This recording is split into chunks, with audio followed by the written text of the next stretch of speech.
D'abord, je tiens à vous remercier infiniment d'être là, parce que ça me fait toujours plaisir de voir qu'il y a du monde quand on parle de ces sujets-là. Et c'est la preuve aussi qu'il y a beaucoup d'hommes et de femmes de bonne volonté. Et puis, je remercie toutes les paroles qui ont été prononcées juste avant. Donc, ça va être difficile pour moi d'être à la hauteur de juste avant.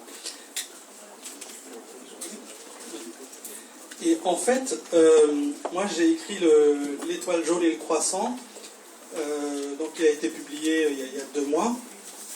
D'abord j'ai été agréablement surpris de l'accueil, parce que je ne pensais pas qu'on était aussi nombreux à prôner cette entente, cette amitié entre les juifs et les musulmans. Mais je voudrais surtout vous dire quelles ont été mes motivations. D'abord c'est quelque chose qui a vraiment été au fond de mon esprit depuis des années. J'avais entendu parler déjà de cette histoire de la mosquée de Paris qui aurait sauvé des juifs de la déportation. C'est resté dans un coin de ma tête. Et puis il y a 7 ans maintenant, j'ai enquêté durant pratiquement plus de 3 ans de manière active, parce que j'avais déjà rassemblé de la documentation, fait des recherches, etc. il y a quelques années. Et puis j'avais donné envie à voir et à réfléchir sur un moment historique que tout le monde connaît, donc la Seconde Guerre mondiale. Et j'avais envie de montrer qu'à un moment, au moins, en résonance à l'actualité, et quand je dis actualité, c'est depuis des années déjà, c'est pas simplement quelques mois, avec cette triste actualité, effectivement, où le conflit entre Israël et Palestine, comme ça, c'est bon. Voilà. Oui, il ne faut pas le dire, je le dis pas. Et en tout cas, voilà, j'avais envie de dire qu'à un moment, des juifs et des musulmans ont marché main dans la main. Ça, c'était ma première motivation. Et ma deuxième motivation, j'avais envie de prononcer haut et fort un mot qu'on n'entend pas assez, qui est le mot philosémite. J'avais envie de montrer, et en plus, que ce soit un arabe qui le prononce, je pensais que ça avait d'autant plus d'importance. Donc mon livre, c'est ça, c'est aussi montrer qu'il y a des arabes philosémites. Et puis en plus, si on prend l'étymologie du mot sémite, c'est une manière aussi de dire que je m'aime aussi, c'est ça, en fin de compte. En tout cas, l'origine du mot sémite est déjà là pour tout dire. Et puis, j'ai voulu aussi avoir une démarche la plus honnête possible.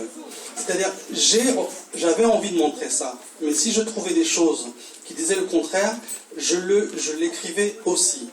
Et donc, ce sont des témoignages et des documents à l'appui que j'ai retrouvés.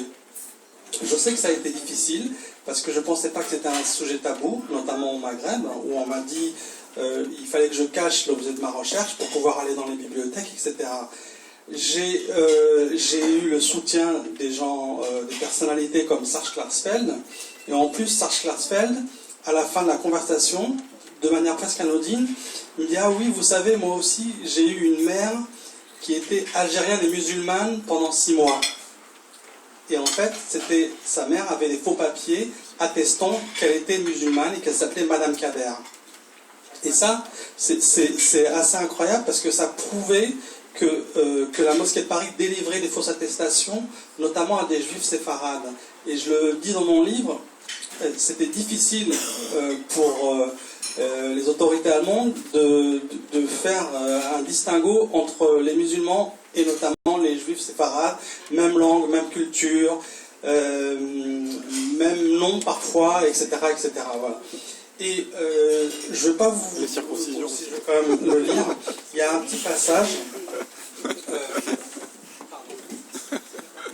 parce que Sarge Klarsfeld m'a dit qu'il faut vraiment trouver des documents. Et il y a un passage, un document officiel que j'ai retrouvé au ministère des Affaires étrangères.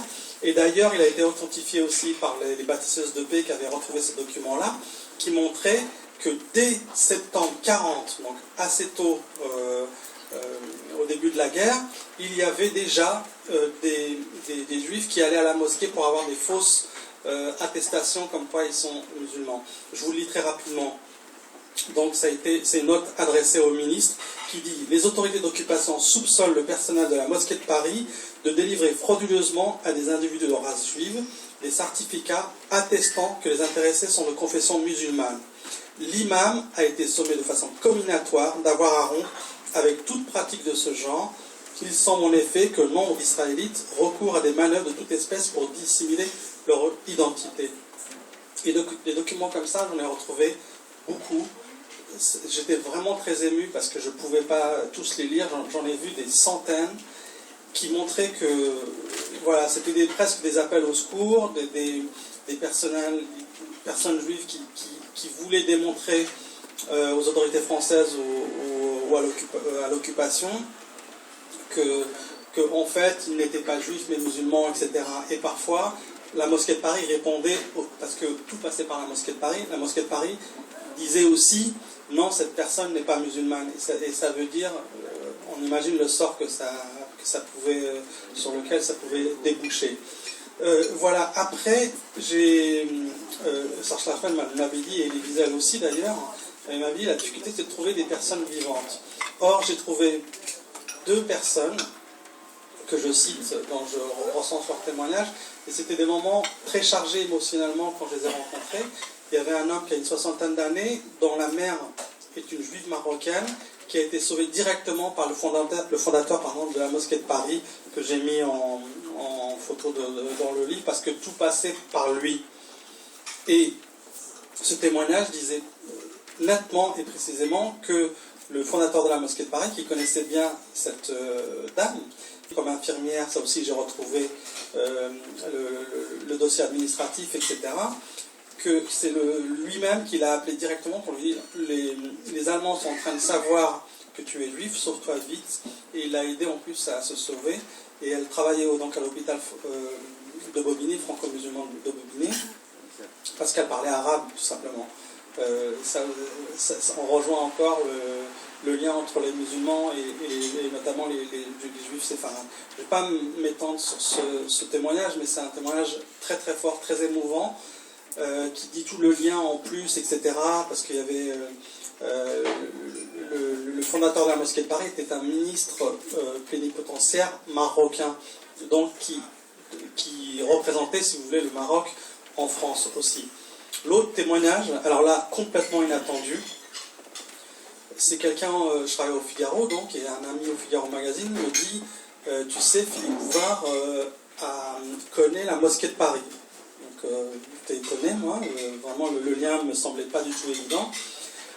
Je demande à le rencontrer et il accepte très vite. Il me dit, voyons-nous le lendemain, je vais chez lui et il me raconte que ça, donc d'abord, je crois qu'il avait dit à une ou 2 publications juives, que sa mère est juive, elle s'appelle André Gainsbourger, son père adoptif qu'il a adopté dès le premier jour de sa naissance est juif également, et son père travaillait rue du Faubourg-Montmartre en tant que tailleur pour hommes, et il fabriquait des costumes pour les déserteurs allemands, et donc les Allemands qui venaient du côté français. Et il a été dénoncé, et il a été emprisonné, donc c'est officiel, emprisonné à la prison de la Santé. Et la mère de Philippe Bouvard, qui connaissait le fondateur de la mosquée de Paris, c'est une personnalité qui aimait le théâtre, etc., et ils avaient ça en partage, est allée à la prison de la Santé et l'a fait sortir, au bout de 15 jours, le père de Philippe Bouvard, qui a vécu après relativement tranquille, puisqu'il est mort dans les années 74-76, je ne me souviens plus exactement. Voilà un témoignage extraordinaire d'un homme qui a... En plus, Philippe Bouvard, je crois que vous allez chercher à l'avoir à Nipol, il ne veut plus parler. Et ça, je trouve ça dommage. Il a écrit une 60aine de livres, je les ai comptés, dont un que je suis en train de lire en ce moment, qui est publié ce mois-ci. Jamais il a fait état de ce moment historique. Voilà. Voilà, il y a des témoignages, il y a beaucoup de documents, mais ce que je voulais dire aussi, je vous l'ai dit au départ, c'est que je n'ai pas voulu, quand je trouvais des choses qui n'allaient pas dans le sens que j'aurais souhaité, je le disais aussi. Et je n'occulte pas le délire antisémite de certains musulmans ou de certains arabes, parce qu'il ne faut pas toujours confondre. Je le dis, même dans les faits historiques, c'est-à-dire qu'il y a eu, par exemple, et je le raconte, une brigade nord-africaine, donc composée essentiellement de Maghrébins, qui a frayé avec la Gestapo. Il y a eu l'exemple le plus connu, le grand moufti de Jérusalem, qui a, en c'est tout ce qu'il a fait, voilà, et de façon notoire, avec des discours publiés, etc. Donc il s'en est pas caché. Donc ça, je le montre.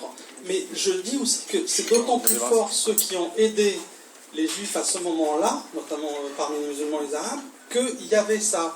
Et tout à l'heure, on parlait de restituer dans le contexte historique la brigade nord-africaine et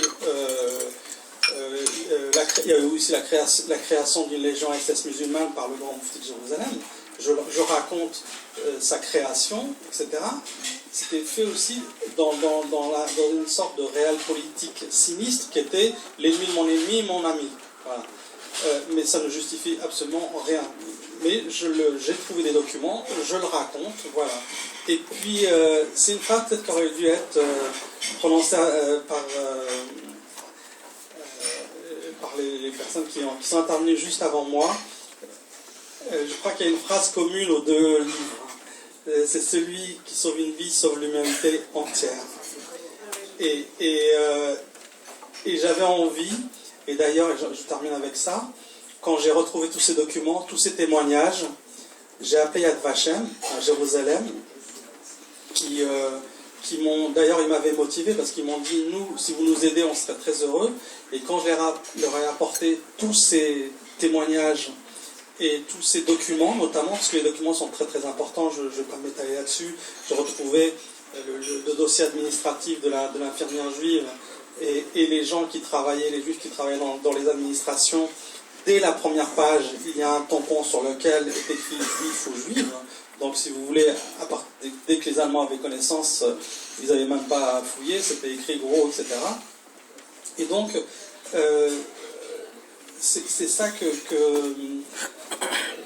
je voulais à la fois montrer le côté donc, que je vous ai raconté au début, et quand Yad Vashem a reçu les dossiers, ils m'ont remercié, et j'étais vraiment très touché parce que j'avais l'impression, et c'est la phrase que j'ai mise en exergue dans mon livre, quand j'ai rencontré Elie Wiesel, il m'a dit, c'est une phrase qu'on peut prendre comme on veut, mais moi je l'ai prise dans le sens presque missionnaire, celui qui écoute les témoins devient témoin à son tour.